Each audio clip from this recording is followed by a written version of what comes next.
Good morning. I'm David Ellis. Let me give you a little bit of background on the panelists. Roseanne Myers is the General Manager of Atlantis Submarines Barbados, a subsidiary of Atlantis Submarines International, which operates underwater tours in the Caribbean and in the Pacific.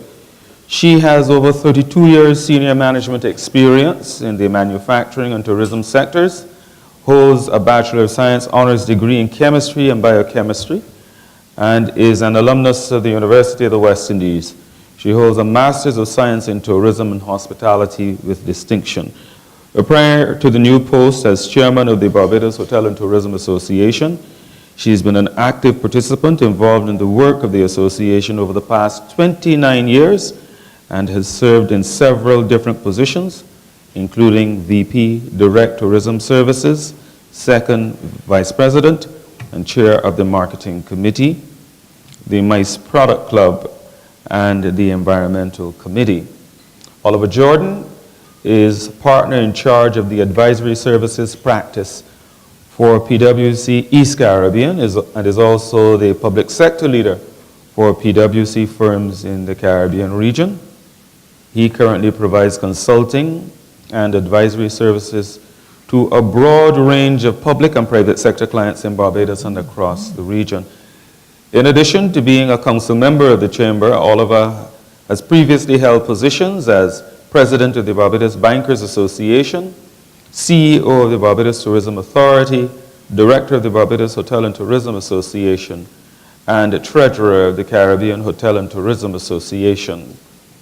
Dr. Winston Moore is currently Professor of Economics and Head of the Department of Economics at the Cave Hill campus of the University of the West Indies, and prior to this, he held the position of Senior Economist at the Central Bank of Barbados.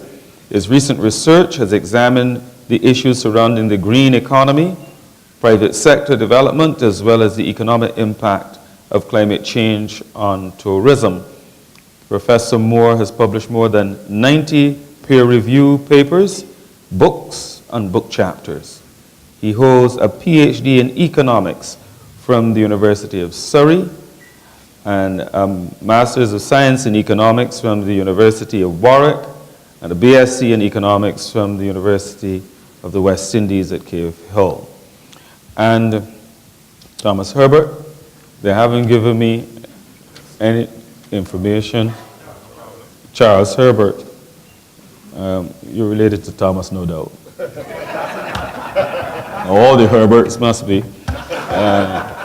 But they haven't given me any information on you. But when you get the opportunity to speak, perhaps you can just give us a brief overview on yourself. Now, I'm going to come first of all to Roseanne Myers, because it strikes me that this year, the emphasis when it comes to the government's attempt to try to boost the productive sectors seems to have been more on tourism than anything else. I know that there are some other people in the audience who have concerns that their industry or their sector didn't appear to be touched this time around. But let's deal with tourism. Roseanne Myers, from your perspective, what's the good news? Thank you, David, and thank you to the Chamber for the invitation here this morning. I would want to say from the Barbados Hotel and Tourism Association that it was a positive budget, not only for us, but generally. You cannot have the size of deficit that we have between income and expenditure and not have some taxation. So to imagine that there would be a budget with absolutely none probably is unreasonable. So we felt it was a positive budget and attempt to stimulate some growth in the sector. The areas that speak specifically to tourism that we want to focus on, obviously the clarification of the Tourism Development Act amended, requiring imported items for refurbishment to be done based on need rather than a preconceived notion of a 3 or 5 years. We were very pleased to see that included, and certainly we spent, the CEO, Sue Springer, and myself, about 3 hours with the Minister of Finance about 2 weeks ago, and we were very happy to see that that specific initiative was lifted directly from our discussions, and we are very thankful for the minister to continue to listen to our pleas on some of the issues that require some facilitation.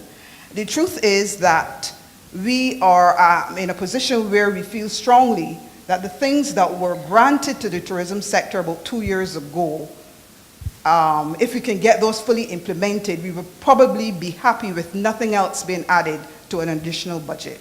Because the truth is, the implementation of those, or the lack of the implementation of those things, probably has hindered our growth. So we feel very strongly that this is an attempt to clarify some of those difficult areas. We already have a close working relationship with Customs and BRA, and we already have a proposal on how an interim measure to deal with that specific difficulty can be done. So I think we're well on the road with that one. We thank the minister for that.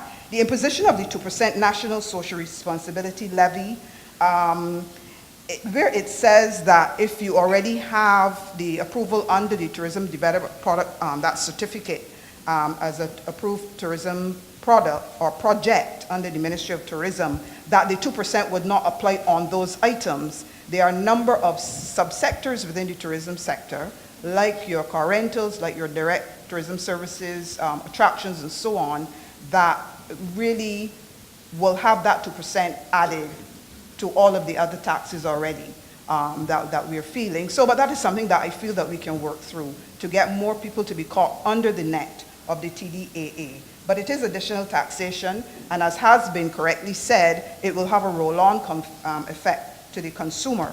But we feel that that is one that may have a slight dampening effect.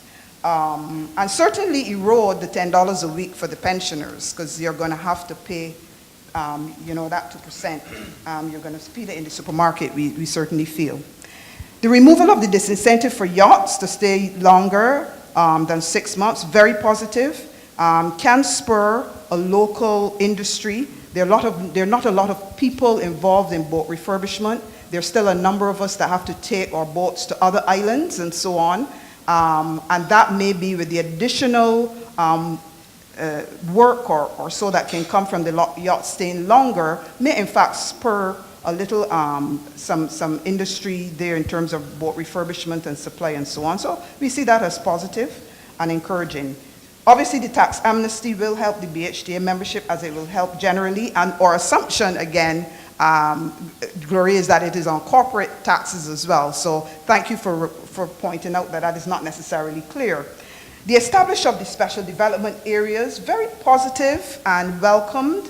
The whole issue of providing incentives for investment is very important. It was interesting, though, that the area between Carlisle Bay and St. Lawrence Gap was left out. And that probably has the largest percentage of derelicts and businesses in need of some extra boost. And certainly you have spent a lot of money on a beautiful boardwalk, which rates very high on TripAdvisor, so it would seem to me that it would mesh. But I believe that those things can be corrected very easily by the Minister of Finance, having heard that this is perhaps a little bit of an oversight. But the Carlisle Bay to St. Lawrence Gap area definitely would be something that we would want considered. The only thing I would say is that I would want to see a study done on the carrying capacity of the coastline area. How much more development, and how should we balance that development? And is there not an opportunity to do a special development area outside of the coastal areas to sort of, but that is perhaps something that the environmental specialists need to look at. So that was my only thought, that we need to look at the carrying capacity of these areas along our coastlines. The duty-free zones for shopping, in principle, very encouraging, obviously. Devil is in the details, as Gloria keeps saying, and at this point you've been granted, sir, a committee. You have to make that committee translate into natural duty-free zone, but you've been granted a committee. So I'm not sure what you can do with that at this point, but it's up to us collectively to make the recommendations to make that a reality. New tourism capital investment, $600 million over 4 years, lauded, and certainly a testament to the fact that the Barbados brand continues very strong, and the existing tourism partners basically can be very proud of the sustained work they have done to ensure that the Barbados brand remains attractive even after 8 years of a long recession to new investors. So we're very pleased to hear about the additional investment. We would like to see the buildings coming out of the ground for sure. And certainly the fact that 900 million contribution from the tourism sector is something that we would laud. But we have one area that we feel is an opportunity for the Ministry of Finance and Economic Affairs to raise additional revenue. The whole question of big issue, the shared economy, the fact that you can list a property on Airbnb, on HomeAway, Couchsurf, Flipkey, all of these websites, you don't have to pay any taxes on those rooms and revenue from those rooms.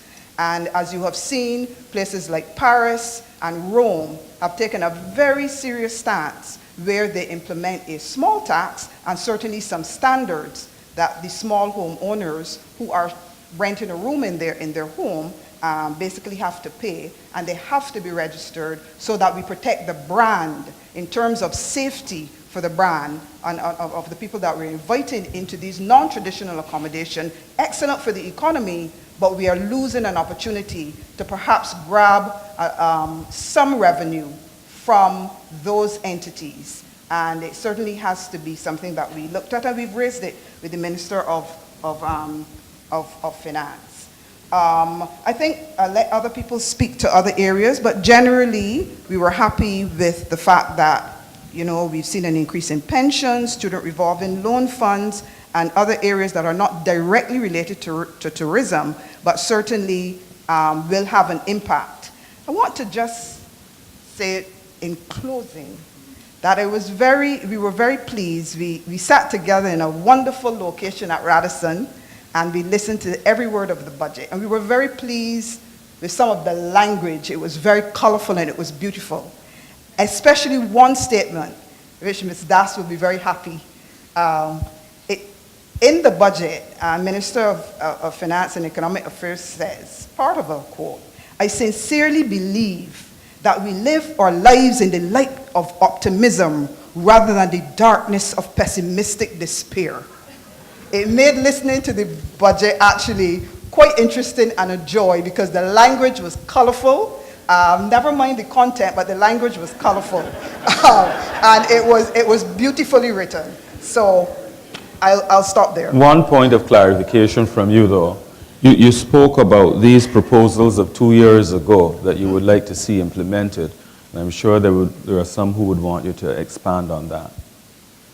Well, we're talking specifically about the duty-free concessions, which the legislation to, first of all, to treat tourism as an export sector and try not to tax tourism to the point where you're uncompetitive and where you cannot refurbish. We find that legislation to be one of the most far-reaching and probably in the history of tourism in Barbados. So the fact that we have not been able to implement it as it is written and to get the full benefit 2 years after the fact is a little bit disappointing. We certainly have taken it on through all of the last 24 months as a priority to not only look at what the legislation says, but how we can implement it at the level, right at the ground level, to take full advantage. So I'm happy to report that we've had significant progress in terms of trying to understand and interpret the legislation, and actually to work with the Barbados Revenue Authority and the Customs Division. We had a wonderful session where we looked at the specifics in the Act. How can we implement? Where are there gray areas? And we've identified we have a 10-page document in terms of how business can be facilitated better and how we can better improve the implementation. So it comes back down to very similar to the one that the minister noted. The Act intends that you're operating in an environment that is conducive to business. The actual mechanics of that is quite a different story. In order to get the concessions, Mr. Moderator, you have to run to about 10 different agencies from pillar to post and back. We've identified about 4 or 5 of those steps that maybe you can cut out. Because when you ask, why are we getting approval from X, Y, or Z agency, nobody seems to know why is there a stamp required from one or the others. So we feel very, very positive that there's an understanding that we can do better, and the BHTA will work day and night over the next few months to continue the efforts that we've seen to simplify what we're doing. In fact, the reason I have to leave at 10:30 at 11 is we have a meeting with Senator Darcy Boyce, business facilitation, and that same 6-page document, 10-page document that we have, outlining how, not only saying that we have issues, but how we can actually facilitate business. We are actually going to be discussing with him as well. So it's about interpretation of the law, and then specific steps in terms of how we can get things to move a little bit faster. Thank you very much. Dr. Winston Moore, your thoughts? Thanks a lot for giving me a very general question. You probably shouldn't do that to economists. We like talking. I could be more specific. I can ask you about the deficit, the fact that we were supposed to be pushing towards growth, the debt situation, the foreign reserves position, and to what extent do you see us moving in the right direction coming out of this budget? Now So I'm going to send everybody to sleep now if you want me to talk about the international reserves. I thought the statement about the international reserves was interesting as an economist, but I think it's a little bit boring to the general person walking down the street. I think what he mentioned in there in terms of how to calculate international reserves sort of was trying to clarify a lot of the discussion that we had on the news about the international reserves in Barbados. Generally, we look for 12 weeks of cover. So that essentially implies that we can import all the goods and services that we need in Barbados comfortably with the international reserves without having to need debt or some other recourse of financing. The reserves at the moment are approximately 13.8 weeks, so that stands above the international threshold.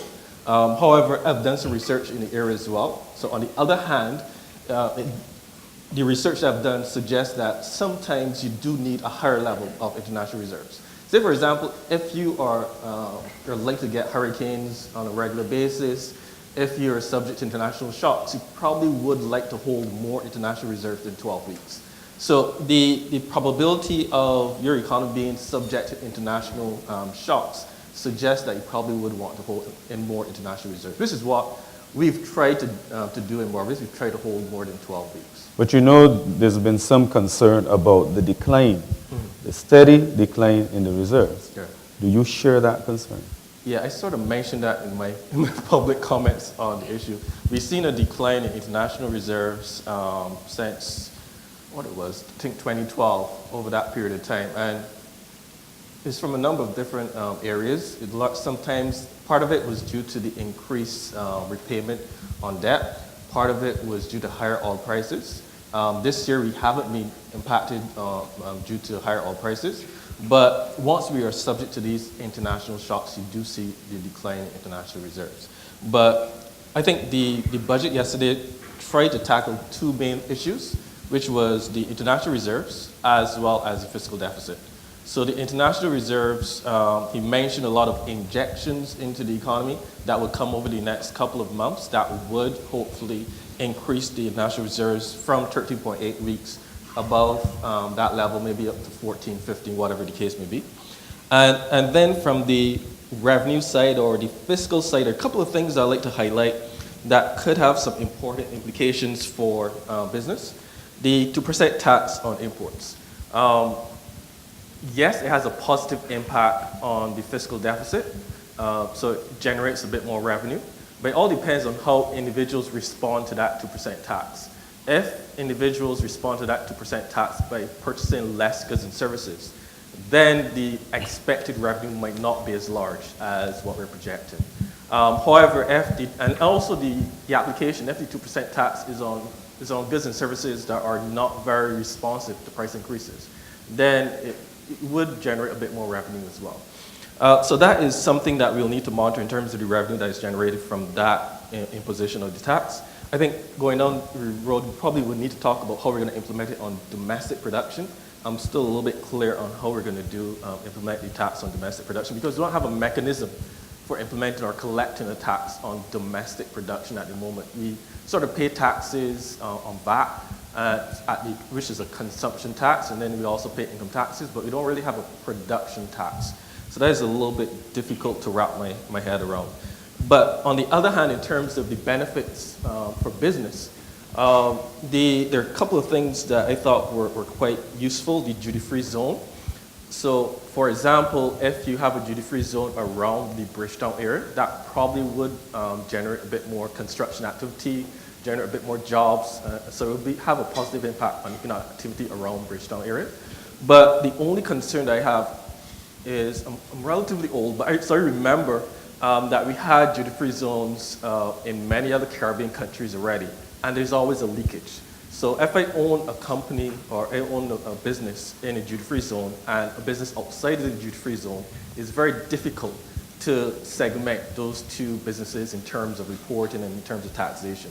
So that would be one thing that I'll have to consider, but definitely would have a positive benefit for business as well. The other area that I am going to mention as well, and my wife told me to mention this one, which is the private or the temporary employees in the public sector. So economists like a little bit of flexibility. So appointing these individuals would give the government would sort of take away that flexibility, because we can't say we're going to shed some labor very quickly. On the other hand, from a business perspective, these new temporary employees that are now going to have permanent jobs will now be able to borrow loans for mortgages. They're going to be able to buy furniture for their house, so it could generate a bit more economic activity as well. So I think that one has pros and cons, but it could also generate some economic activity for businesses as well. And there was one other issue that I want to mention, given my interest in the green economy. So we have a lot of incentives at the moment for greening the economy, which by the way are not utilized a lot. Which one of them I'd like to mention at this forum. Hopefully there are a couple bankers in the room. So if you provide a loan for a green business, the interest revenue can be written off for tax purposes. So all you need to do is contact the Energy Division and speak a little bit more about that issue. So we should have a lot more loans going into greening or green loans in Barbados as well. But the issue that was tackled yesterday was in terms of ISO certification, which is also a green concept as well. The main problem with our legislation at the moment is that you can reclaim the expenditure that you spent on ISO certification for tax purposes. So you first need to do the expenditure before you claim the write-off for tax purposes. What this does now is that it allows us to get some financing up front, which is similar to the fund that the Energy Division runs as well, which allows you to get the finance, which is a key problem for small businesses as well. So I think in terms of the general budget, there are some pros and cons, and we can get into that a little bit more. But there are also a lot of business opportunities that could come out, particularly from the duty-free zones, where you could see a lot of businesses popping up to service these duty-free zones. Okay, thank you. Oliver Jordan, the pros and cons. Pros and cons. Thanks, David. Good morning, everyone. As you know, every year we try to come up with a theme for the budget. And then last night, as we sat together to discuss this, we struggled a bit in terms of what the theme was, and then finally what emerged was a balancing act. And again, it's a reflection of the fact that the minister is seeking to balance a variety of competing demands, both in terms of dealing with the fiscal deficit and the debt, stimulating growth, as well as preserving the social sector, but also at the same time balancing the interests of competing stakeholders. And you know, we have the IMF who was here in June, and they issued a report, and there were certain expectations of what should be done by the government. Of course, you have to balance what the rating agencies have to say about what Barbados is doing as well, and also balancing the interests of citizens of Barbados in terms of what the expectations are. So I think for the Minister of Finance, it was a real challenge trying to balance, as I said, all these various competing demands and interests, and I think he did a reasonably good job under the circumstances. But I think there are some areas where we do need to discuss a lot more specifics. Some of the areas I'd want to highlight was the fact that and this was referenced before, there was definitely a clear message in terms of the foreign exchange issue, and that's, as you know, has been circulating over the last few weeks. So I think that was very positive, both in terms of the signaling confidence, particularly for investors to the island. One concern is around the fact that we haven't really addressed the structural reforms required of the state-owned agencies, and it's been talked about for some time. State-owned agencies continue to represent a fairly significant drain on government's resources. And while there was some brief mention of it, the reality is there's really no concerted effort to deal with the structural issues facing the state-owned agencies. The other issue as well is really that there's no real meaningful cut in expenditures. As was mentioned, there's this across-the-board cut, but I think realistically we do need to get into a deeper debate in terms of what we can cut. Obviously, if I'm in the shoes of the Minister of Finance, I have to manage the political side of things as well, so I do recognize that. But I think the reality is, as a country, we're not going to be able to continue on the same path of continued taxation. We do at some point have to have a discussion in terms of what we can realistically expect the government to provide. Right now, historically, the government has provided a lot of things, but the reality is 5, 10, 50 years from now, the government cannot continue or can't afford to continue to provide the same level of services, or else they'll be really continue to tax us to death. So that's something that maybe not for the budget, but at some point there does need to be a national discussion in terms of, you know, what are the real priorities for the country, what is the real role of government. The other thing that we noticed that was missing really was a discussion around privatization. Now, while there was the sale of the BNTCL that was more focused on shoring up foreign reserves, but the reality is that there's a lot of government operations that could be attractive to the private sector. For example, this hotel that we're sitting in, the Hilton, there's the airport. And I think there does need to be some discussion in terms of what entities of government can be privatized and then use the proceeds from that privatization to help reduce the debt. Again, we cannot continue to tax, so we do have to look at alternative means. So at some point, I do hope that there is some discussion around privatization. The other thing that was touched on as well was the challenges of meeting conditions for the multilateral agencies to disperse loans that have been approved. And this continues to be a problem that plagues the island. I think the last time I checked, we had about $100 million of loans that have been approved between the IDB and CDB that has not been drawn down because the conditions haven't been met. And these are loans that have been approved for a number of years. So again, some effort needs to be made to address, you know, how we can meet those conditions quickly. It doesn't make sense to get a loan approved in 2015 and in 2016, 17, it still hasn't been drawn as yet. The other area as well is around debt restructuring. There was a mention of the fact that there will be an effort to look at the contingent liabilities for state-owned agencies. It'd be interesting to see the details on that, but I think the broader issue is that some discussion should be made around the whole restructuring of government's debt. As we know, debt service continues to be a real challenge for the government. I don't recall the numbers exactly, but it's probably $500 or $600 million of interest debt service required every year. Again, we do need to look at options for reducing that and through some form of debt restructuring. And it's been done successfully in a number of jurisdictions, and there's no reason why it can't be explored in Barbados. I'm not saying it's the only solution, but it's something that should be explored. Well, when you mentioned this question of privatization, I suppose, Charles, Herbert, you could pick this up as well. The health sector is one where we have seen a little bit more of a move towards privatization. All you have to do is go into Belleville and adjacent communities and you will see it. However, by the imposition of the levy, it seems as though the emphasis is being shifted right back into government or onto government, as opposed to stimulating more of a private sector interest in that particular area. When you look at this situation, does it suggest to us that we have no alternative but to reassert government's role as a health provider?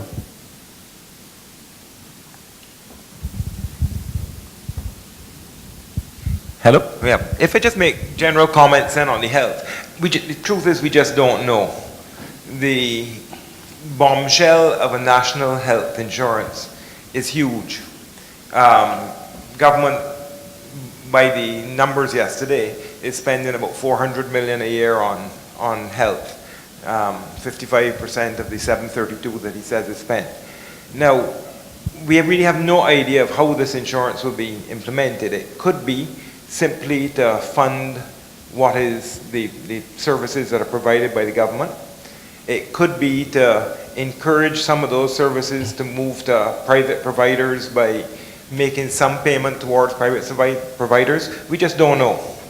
But I think the important thing is that they have signaled that this $400 million expenditure, some of it, perhaps all of it, hopefully no more than it, is going to be transferred to taxation. The way that it has been done is puzzling, because we're told that eventually it will be funded through a payroll tax, but yet presumably on a temporary basis, because the word temporary was never used, we have this new levy based on imports and local production. And it just raises the question, if it's ultimately going to be funded by a payroll tax, presumably collected through the national insurance mechanism, why didn't we just put on a levy of the same type, which would be simple to administer, simple to implement, and let's raise the same $142 million in the way that we plan to raise it in the long term. It just would have been perhaps too easy. What I would caution, though, is that if we do try to raise $400 million a year through a payroll levy on national insurance, the contribution will be of the order of 10%. So we now pay national insurance contributions of 20.5%, and these would move to over 30%. Okay, so the numbers aren't given, but you have to understand the magnitude of this transfer of cost to the population. And hopefully there will be a lot of discussion as whether in that case, what we would have is only workers paying for the health costs of the entire nation. But maybe they're not going to transfer all of the 400 million don't want to be called a scaremonger, because we see that they get lambasted. The truth is the maximum that it could be is the 400 million. But he could say, well, we're going to move 200 million out of the consolidated fund into this new levy. So I think to me that was the big ticket item, which we kind of glossed over. But the introduction of a comprehensive national health scheme is a huge development in Barbados, a huge development in the talk of how do we finance our health care. And if in fact it is shifting, or ultimately going to shift $400 million of increased taxation onto the population, that's a huge effect. The levy, which the others have talked about, we don't have a representative here from the Manufacturers Association, but we certainly hope that the imposition of that levy on local inputs is done in a way that is conscious not to disadvantage them against imports, and not to disadvantage our local producers that export, because one can only assume that he meant local production for local consumption. But even if this slips for 2 weeks and is applied to local production for export, it will really hurt manufacturers. In some industries, it's difficult to be sure that what the cost coming in that will bear this 2%, really whether it will be comparable to the cost of the local producer. So this is some new territory, and new territory is always dangerous. We don't have details, and we're very concerned about that. The other people missing at the head table, which the BPSA represents, is the Small Business Association. I know they were pleased with some of the concessions that were given, and I know they've made their own press release, but we would like to associate our comments with the comments of the other associations made today and made before today. I think the main thing for the Barbados Private Sector Association is that the 5 principles that the minister announced are essentially the same 5 principles that the private sector has been speaking about for the last several years, and therefore coincide with the direction that we have been recommending. However, when we looked at the proposals and we thought, let's take these 7 proposals and let's check off which of these 5 objectives are met by these proposals, we had a little trouble. Number 1 on his proposal was the protection of foreign exchange reserves, which are not in crisis, but it's our number 1 priority.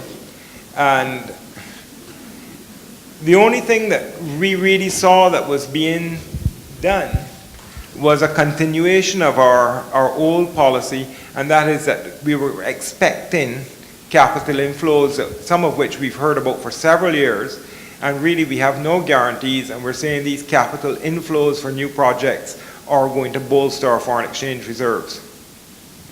Great if it happens, but it's hard for us to have a level of confidence because we've heard about many of these projects for several years. The other thing that bothers us in the long term is that it is not sustainable for Barbados to finance its current foreign exchange demand out of continually selling off local assets. Every time we sell a local asset, there's a foreign investor who expects a foreign return on that investment, and there's one less investment for us to sell.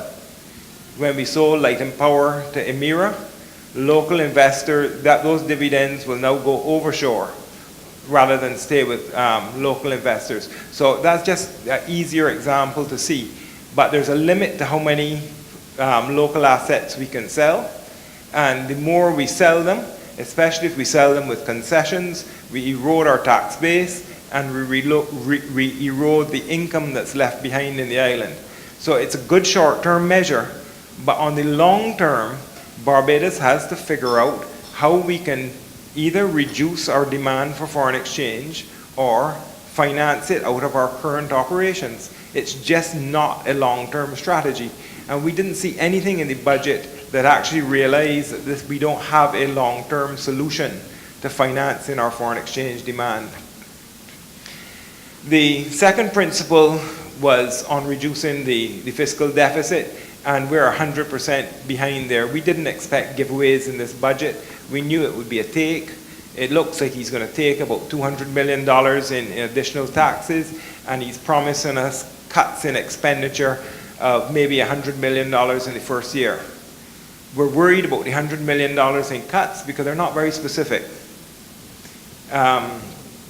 He also wanted to grow the economy. Well, we strongly believe that the only way the economy is going to grow is if we tackle the ease of doing business. Barbados has slipped again from ranked 84 to ranked 119. And we really hope that in the budget he would have earmarked some funds to tackle the ease of doing business. It's too long for me to speak on the areas that need addressing, but there's going to need some funds allocated to do it. And this, we believe, it's not priority number 1 in that it's going to have a longer range impact, but it's certainly a very high priority, and it's a priority number 1 to start work on it today. We couldn't say this too strongly. Government debt, very, very puzzling. His calculation is 138% of GDP. I had lunch at the central bank yesterday, and the governor says it's 101. I can't figure the difference, and I'm not sure that I should, but we certainly agree with him that it's too high. Thankfully, it's Oliver who mentioned the R word of restructuring, and I'm going to leave that being credited to him and not to me. But it's certainly the elephant in the room. We have a debt that we can't afford. Every year that we have a deficit on our current account, that debt grows, And we've reached a stage where servicing the debt grows exponentially. And the higher it gets, and we're past that danger point already, where the debt becomes unsustainable. And a very high priority is reducing that. And yes, if we do take 200 million in tax and we do cut expenses by 100 million, then we've started to reduce that current deficit. Bit slower than we think it should be tackled, but maybe there's a plan. If we have confidence that they really will implement $100 million in cuts and another 50 each year for the next 3 years, maybe we're going in the right direction.